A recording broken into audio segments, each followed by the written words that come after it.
Okay, now as you play through the off season and everyone passes, you enter into what's called the early season.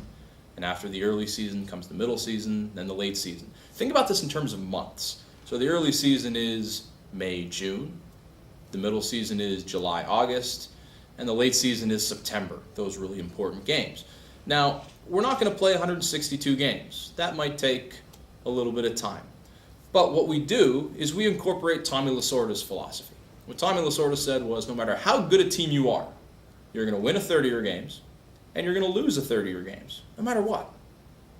The difference is what you do with that last third, and that determines how well of a season you put together. And that's the core mechanic in Lords of Baseball. We just separate that number into 3 phases. So for example, in the early season, you're going to play through 23 games, using cards, using events, different things like that. The middle season, you're going to play through 24 games. And in the late season, you're going to play 25. So all told, you're going to determine for yourself 72 games. The other 90, we give you.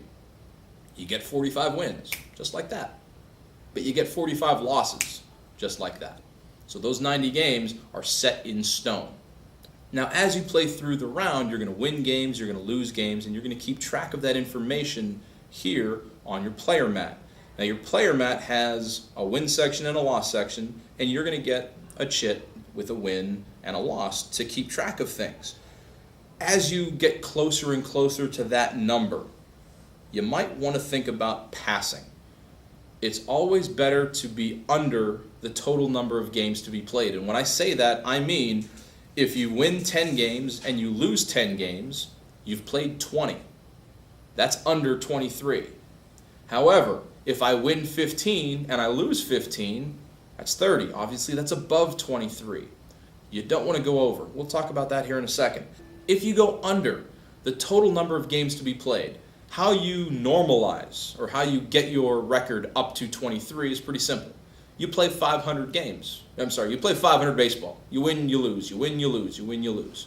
Okay? So if I'm 10-10, I have 20 games to be played. I have to figure out 3. I win 1, I lose 2. If it's an odd number, you always lose an extra game. So you lose a game, you win a game, you lose a game. There are your 3 games. Just like that. You played 23, and that's it.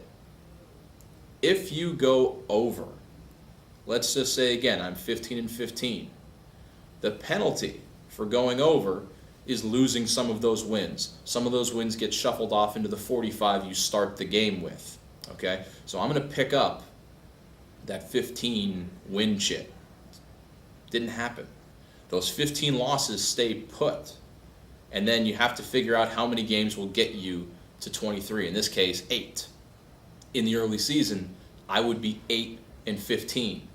That's a pretty tough record to come back from and possibly win the pennant.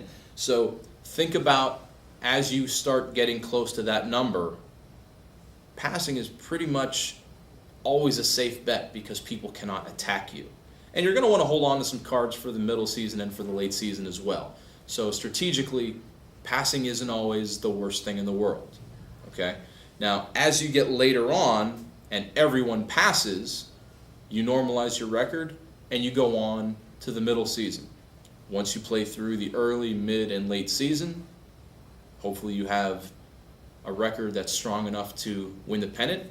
But if not, again, one of the big things you're hoping for is that winning season.